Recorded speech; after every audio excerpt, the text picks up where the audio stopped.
Welcome back. It's the last day in the month of April 2025. That means that in another few hours we'll get into the month of May, the 1st.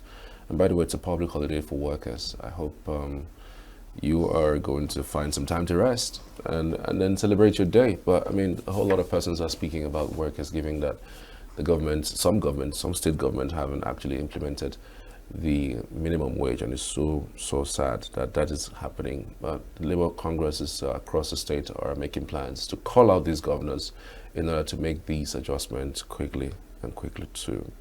All right, continuing our discussion on SGBV, that's a sexual-based violence. We have with us live in the studio Barrister Enweani. She's a lawyer at Chairman FIDA, and good to have you. Good morning. Thank you for joining us. Good morning. How do Thank you do? you. I'm fine, thank you. Great. What for you constitutes gender-based violence, and why is it rising? Okay. Gender-based violence can be referred to as any form of violence, that people perpetrate against someone based on gender or sexual orientation. And then when you come to talk of the causes, we have many causes to that. I can start from, so it can be bullying in school, where you see the senior ones want to show the younger ones that they are senior. And at times they gather and beat them.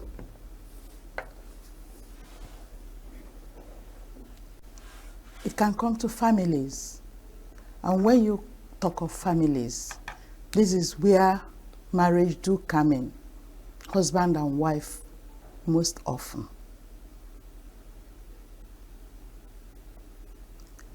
In as much as I will not say that when you're talking of violence, that is only against women. Once in a while you can see violence against men. But when you look at the statistics, you see that it's more against women and children. And that is the problem we are having. And even at that, you see that it's increasing equally. Why is it increasing? Again, because a lot of people will say, yeah, maybe poverty, lack of funds. But then again, some persons would say the women, to some extent, have a role to play. Yes, the woman has a role to play. At the same time, the man has a role to play. It's all understanding, patience. Culture do affect it. In our culture, it's believed that the woman must always be silent. When you know that still the man is not doing what he ought to do, he's not providing for the family, he's not paying the children's school fees, and they still want the woman to be quiet. You see, it can't fly. Because if the woman is pushed to the wall, she has to speak out. And once the woman starts speaking out, relations, parents-in-law, brothers and sisters-in-law, they will start being against the woman. Instead of calling their son, calling the attention of their son to what he's doing that is not right. And once it starts, it has started. So this is one of the reasons, culture, it affects that. That's African culture, because you saw the same kind of culture. No, this is seen abroad though, to some extent. Yes, it's not only in Nigeria, to some extent. But you say because they are more civilized, because their practice of extended family is not like us here in Nigeria. it looks as if it doesn't exist. But once in a while, they still murder their wives. It's still violence. Yes. Then here, early marriage. When one is not mature to enter marriage, it affects the marriage. Because you can see the man will be operating on a higher frequency than the woman. And the man will want the woman to start operating like him. And when she doesn't, violence will come in. I believe that girls should be matured. It's not just getting to the age of puberty and getting married. These days you have to be matured. Yeah, because of the pressure. What constitutes maturity in women? Because, I mean, some people will say it's not even about age, because some people can be that old enough, but are not mentally, ready. In that aspect, it's few that you will say that, in as much as by age they won't say that they're well matured. It's just very few that you see that. But in this case, family background will come in. When you have a family that is united, the children that you bring up in such families, they do perform better. Because where a family is united, the man and the woman will always discuss. Or when the man is correcting the children, the woman will not be against, and vice versa. But when you have a family that is not united, it do affect them so much. That's why at times you see that children that don't do the right thing, most of them, if you take the statistics, I will say that they come from families that are not united. And this is where education will come in. That does not mean that educated people, there's no violence there. There is. But if you're educated, you can be exposed to knowing your rights. And that can equally help to curb or reduce violence. Earlier you mentioned that when a man fails to provide, it's a recipe for disaster, because you don't expect a woman to be quiet when a man refuses to pay school fees, house rent, bring monies for food. I mean, in that situation, shouldn't the woman be looking at how to help him rather than raising his voice or raising her voice? I will still come back to family upbringing. I say that every woman must bring her daughter up to be financially equipped. Being financially equipped is not going to steal the money. No. The person should acquire skills. And when you have something doing, you see that once in a while you can bring in something to the family. It's where the woman is not doing anything completely that extreme situations do come up. Some women that are to some extent equipped, you see them helping the man. Even if because there are people naturally that are violent, but that violence will reduce. But when you have a lot of things conflicting, mostly this finance, you can't stop violence. Though at times, I don't know what you people call it, some of you men, some side attraction is another cause. Like the police officer that the woman chopped off the manhood because she discovered that he was keeping somebody somewhere. This is another way that violence can come up in the family. Even the woman maybe is equally looking outside. It can bring violence. But if you look at the statistics from human rights, you will agree with me that it's more on women. Human rights, they have that 9.5% of young women in tertiary institutions do experience sexual violence, statistically. And the only 3.3% of these cases are being reported to law enforcement.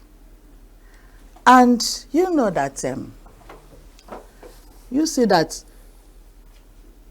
because of the culture, like I mentioned earlier, people don't want to report, people don't want to come out. This is, to me, coming out to limelight now because of social media. Somebody not part of the family will be somewhere videoing what is happening. And that's why it's coming up. And I believe that now that it's a topical issue, and we start putting heads together, that tendency to reduce the incidence will be there. What for you are the signs that people should look out for when they are in a relationship with somebody that are red flags so they don't get into trouble?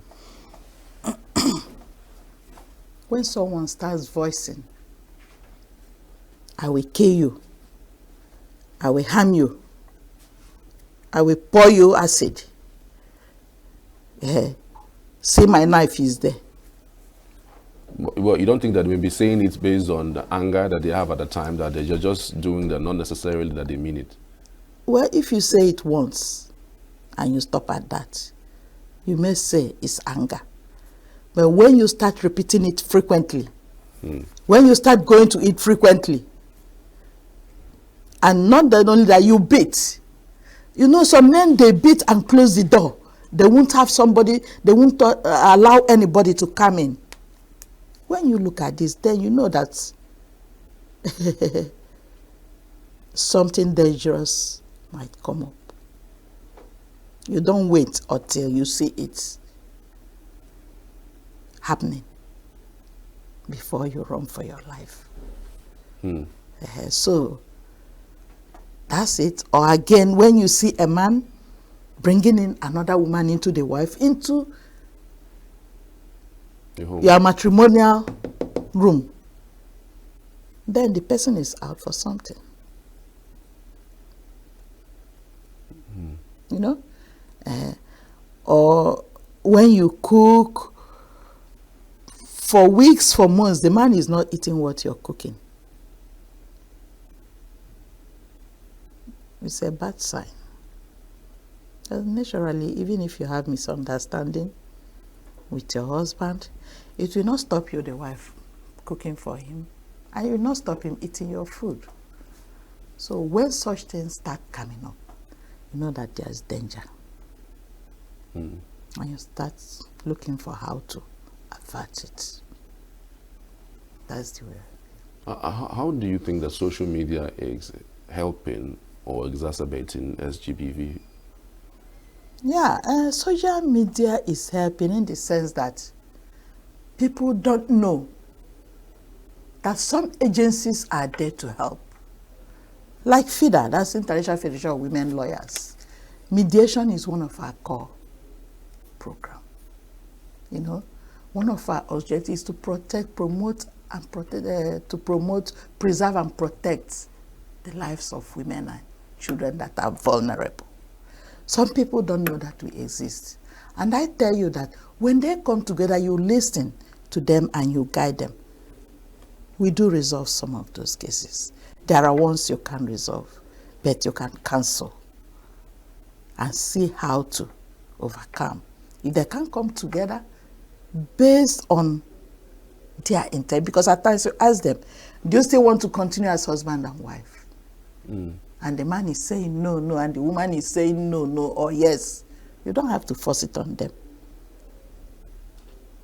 After counseling and you are seeing no, no, no, no, then you have to look for a way of, if children are involved, how the man will take an undertaking.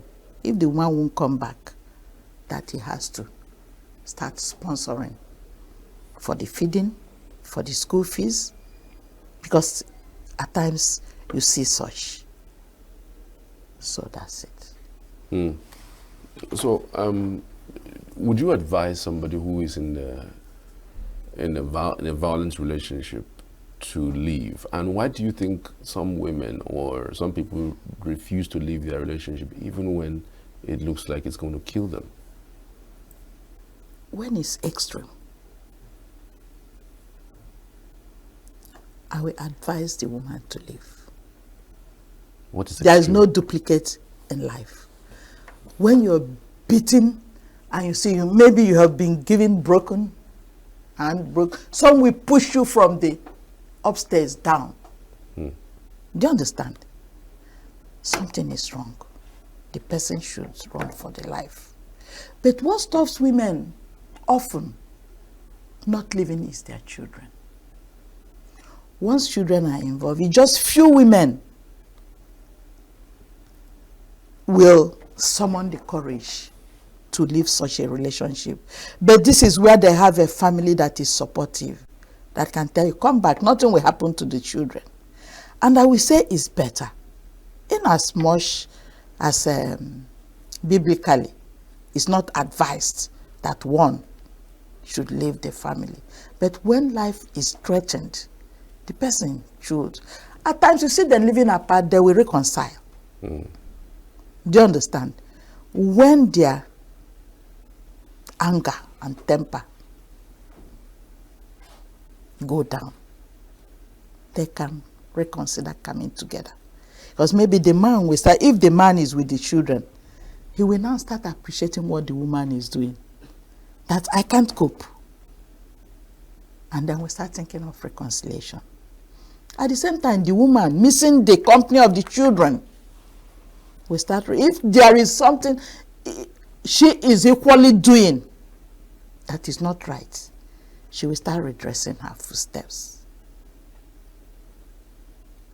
So, but at times when you start counseling and the understanding, it often helps. And again, that is where I come, intruders, third party coming into family. It does not augur well often. When you say third parties, because you have, not that your parents cannot come into relationship challenges. But if my husband doesn't give me money today, I will tell my mother. If it's Gary that we're able to take that day, I will tell my mother. Women, we are never happy seeing our daughters passing through such. And again, the man, whatever the woman does, we relate it to the mother. She has behaved the way she used to do. I say it in Igbo. And the man will go and relate it to the mother. And the mother will start shouting that this woman you want to kill. Do you see? Without looking inside and seeing, is what my son doing wrong? If it's wrong, she will talk to her in a manner that he will understand. Because often most men do listen to their mothers. So if that woman is a woman that wants the family of the son to stand, such a woman should make peace. I know of a woman that will always side the daughter-in-law. And once the son observes that, he starts soft-pedaling whatever he was doing. Or a friend can be a third party and intruder. Whatever that is done in your family, you take it out. So you're saying that even family members can be third parties? Yeah, when it comes to, there are issues that husband and wife should discuss and resolve. But not as a man. Any decision you want to take in your wife, you need somebody in your family to guide you and advise you. There's nothing wrong in advice, but it's not something that will be on daily basis, per minute. No. There are issues that you and your wife will sit down, discuss and carry it out. Not after discussing with your wife. You want to go to your family to know their own advice. Before you do that, it doesn't help. That's where I'm coming from. And even that's why I say, don't put asunder. Once you're joined. Rather, if you go in that's the way I see it. Right.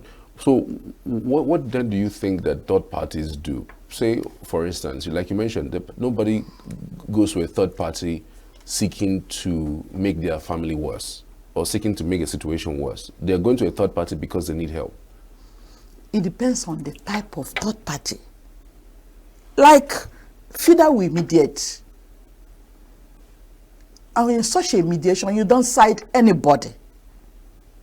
I have to find out the areas that you are weak, the areas this person is weak.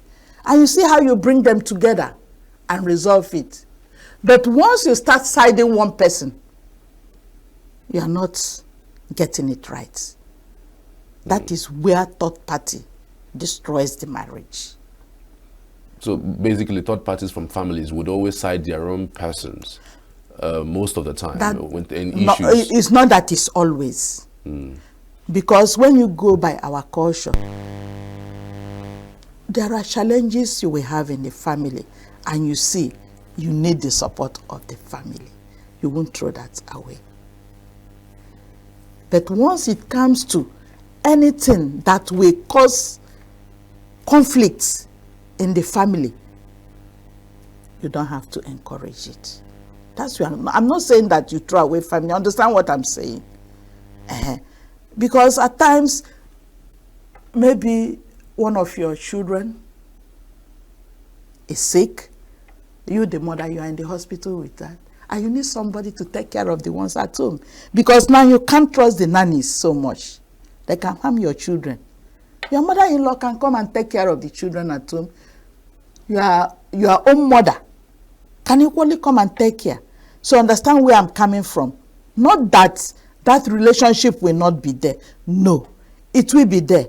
But it should be a positive relationship, not a negative one.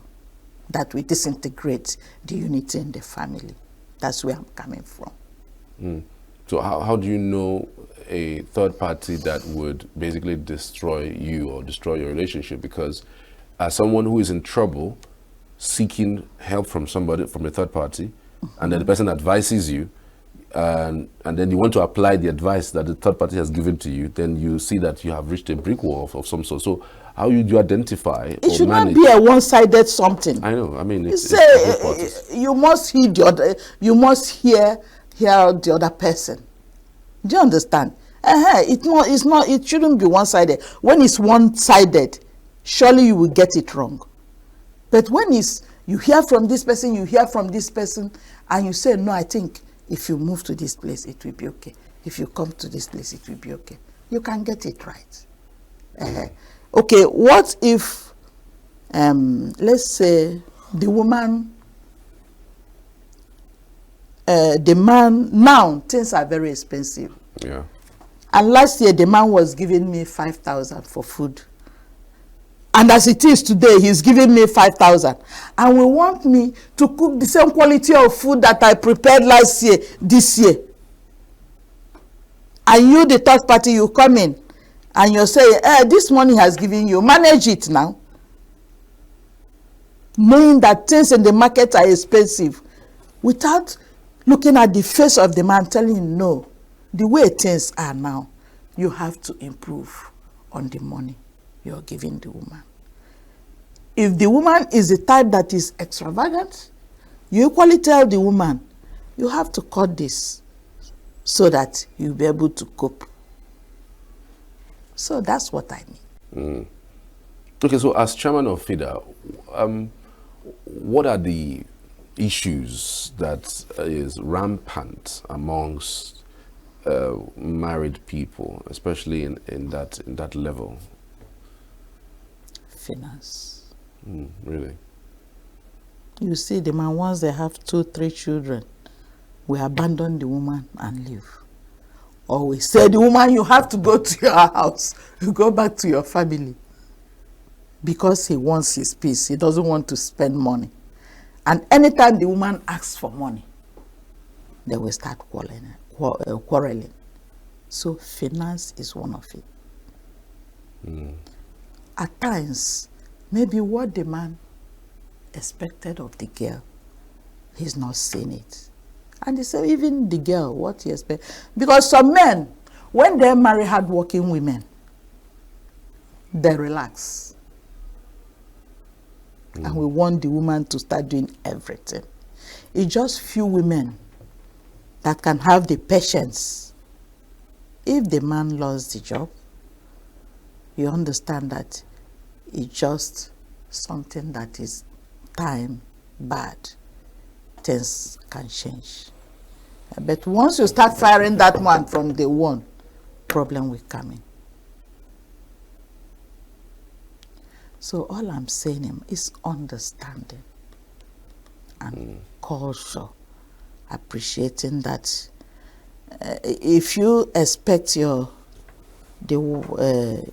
son's wife to behave like your own daughters, it's another area that can cause problem. But if you allow the person over time, coming from a different environment, they will start understanding each other and they will start learning each other. But once you want that person coming, this is the way we do it, this is the way, it will not all go well. So that's the way I see it. So, I mean, so many persons would say that some of the reasons why we're having these issues in marriages is their inability to have done their due diligence even before marriage, before getting into that marriage. These days we see people, once you fall in love, you are getting into marriage without any form of counseling, any form of knowledge of the person really that you're getting into this relationship with, because it's a long time, Yes, yeah. investment. Well, to some extent, you can see people that did court for up to 5-7 years within 6 months of living together. They're breaking up. So, one thing in marriage is, I don't see, it is not something that is fixed. But it's the two people coming in, understanding each other, understanding the challenges, and see how to overcome. It's not something that is, it must be this way. The way you live with your wife, if I live that way with my husband, we may start having problem. And if you try to live the way I'm living with my own husband, you will start having problem. So it's when you come, two of you understanding. At times you see people meeting today, marrying, and you will love the way they live. So it's not by cutting or not cutting. In as much I will not rule it out. That in Igbo culture, they say you have to go and ask. Ajuese. It's right. Because by doing that, it will help you know the background of the family. Because often the young men that perpetrate this violence, if you ask questions, you see that his own father did the same thing. So he learned it from the father. He learned it. It's just few that didn't learn it from their own parents. This one can be peer influence, where they gather and talk. They will tell you that woman, it's because you don't beat her that she's behaving the way she's behaving. And you see things falling apart. Okay? So that's it. All right. Do you think our laws or legal system have adequately taken care of some of these issues? Because we hardly even see these issues go to the end. A situation where an issue will come up in the family, and then it's reported in the police or maybe taken to court. The woman in the middle of the whole thing would, decide that she doesn't want to go on with it anymore.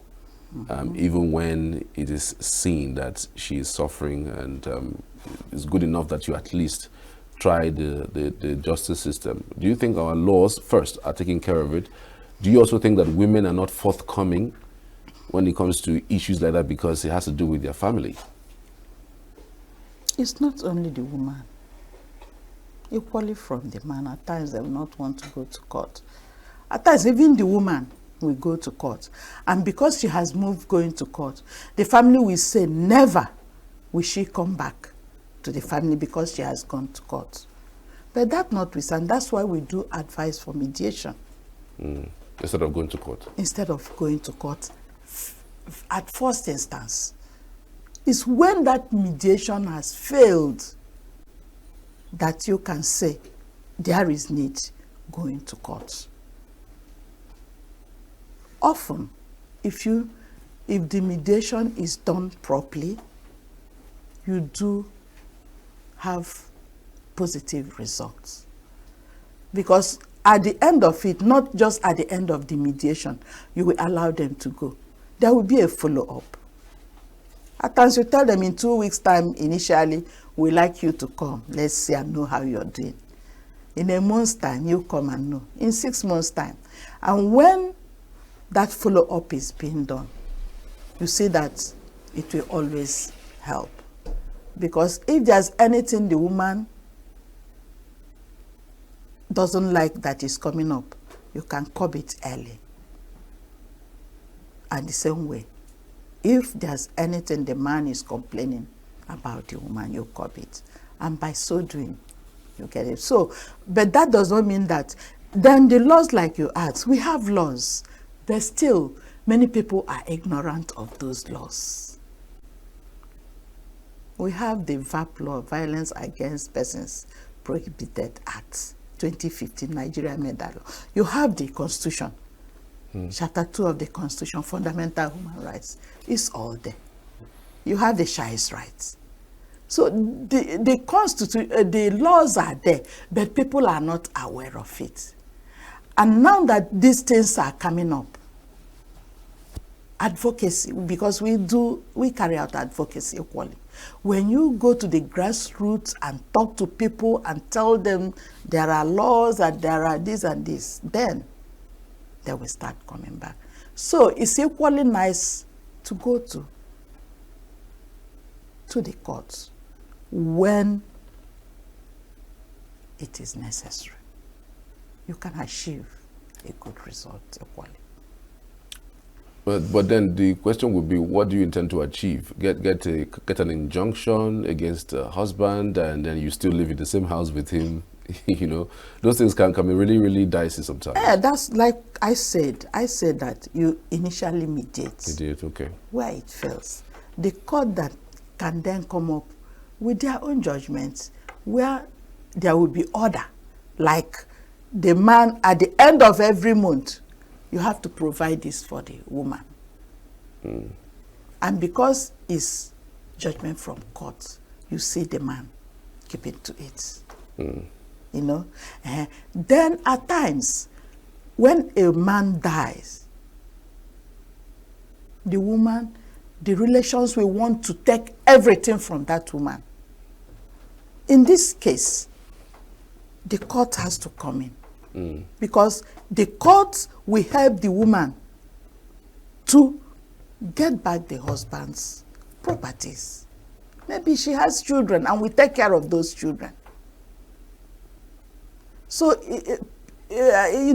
cases, peculiarity of cases equally will help you decide the best way of solving that problem. Because I will not say mediation, you see a woman that is dying The husband has a house, has a company, and the relations they've taken it, not giving her anything. In this case, even if you invite them for mediation, at times they will not come. But when the court writes, when it's taken to court, then they will come to court. So you see, peculiarity of cases will determine the best option that you will take. Yes. Well, how is your organization partnering with religious organizations, schools, in order to help stem this tide? Okay. Like every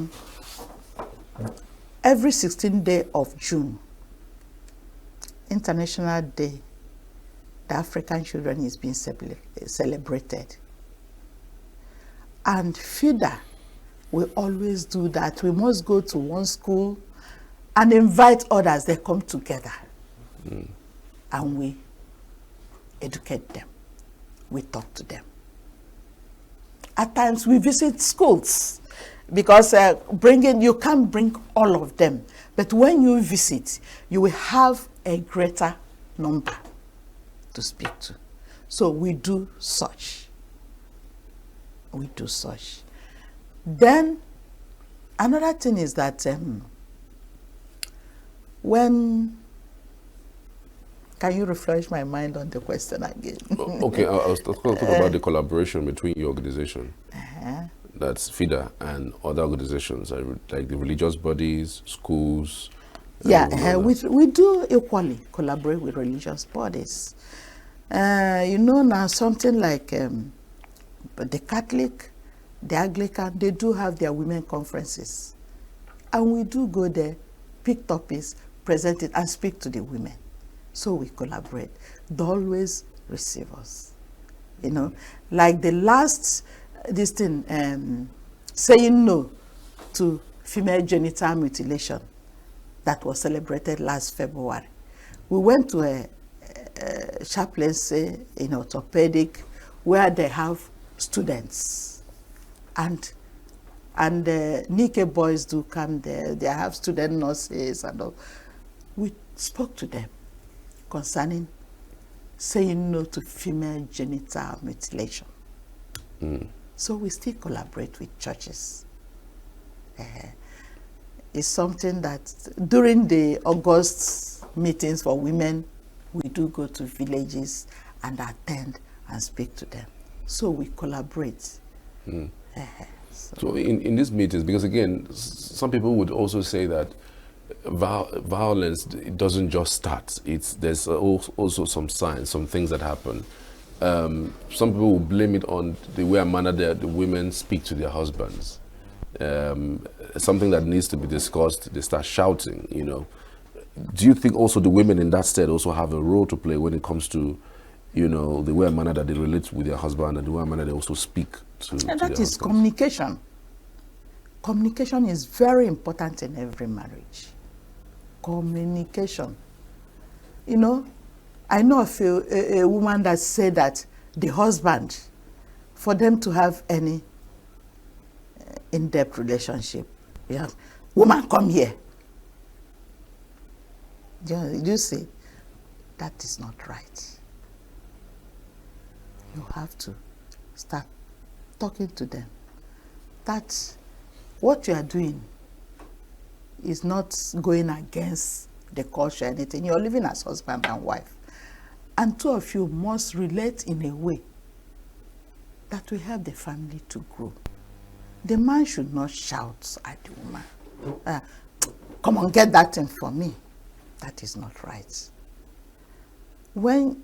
Maybe when you're starting it, the woman will be holding herself. But when you do it, the worst is doing it before other people. At times, being a human being, you see the woman reacting. So when we have such, when we speak, we start counseling. It's all counseling. It's all counseling. And then you can come up with a good result equally. Yes. This recent case that's just in the news is the Icidences matter. I'm sure you are following that development. Yeah, even FIDA has even made a release, Okay.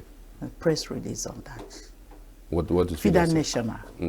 You know, yes, they're happy that this case has gotten to the end, in as much as they can still go on appeal. Because if we continue saying, yes, children are involved, if you raise the hammer on this man, what will happen to the children? You won't deter others from doing that. And you know that when the court is taking decisions, the court will always consider all those in taking their decision. The custody of the children, their upkeep, and the court will always take these things into decision. You know, the court will always consider this before they will give their judgment. So it is not right saying because this man killed the wife and because of the children, process of law should not be taken. It's not right. We should, so that others will be deterred from doing that. I don't know other ways that they can be deterred from doing that, rather than, you know, saying that he's going to die. I mean, the kids already have one person dead already. I mean, they're taking out the next person. You have the parents. Devastating. You have the parents. You have the grandparents. That's what do you remember I said that when I said intruder, you raise something at the end of top. I said to you that I'm not saying that you throw away the family complete. In this situation, the parents will come in. Grandparents will come in. If actually, at the end of the day, the person is culpable for the action, the court should take its course. This another person will say, oh, well, is it going to, at the end of the day, nothing will happen. And we continue doing what he's doing. What are the basic lessons from that particular story? Well, the lesson there is that, one, women, we should be speaking out. Don't say because it's said that for peace to remain in the family, that when you're beaten, when you don't have financial power, you can't do anything. Because from all the things we had then, this woman will go out for a program, the money will be paid into the husband's account. He will not even give it to her. It's not like the woman should speak out so that people in this is where counseling should be done. Because I'm sure now that man is regretting of his actions. The money is no longer coming in. The wife is not there. The children, and I'm sure even he's not with the children. So what are we saying? Is anybody that is experiencing such to speak out?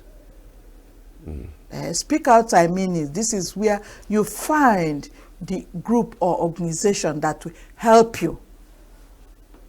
Not speaking out to anybody that will make the situation to be worse than what it is. But reaching out to an organization like our organization. You have WACO, you have the Gender Affairs Unit in the state. There are other civil organizations that you can approach, and they will help you. Is your organization, FIDA, is it accessible? I mean, in terms of legal aid, do you provide those things, even shelter for those who are in the form? Shelter, you talk of NAPTIP. Okay. Legal aid, yes. But like this one that is a criminal case, we don't handle. Okay. Criminal case has to go to you. But once it's a civil case, we handle. And we see how. We have representations in the courts. That we give pro bono services, we call it. We do that. Fantastic. Thank you so much for your time, madam.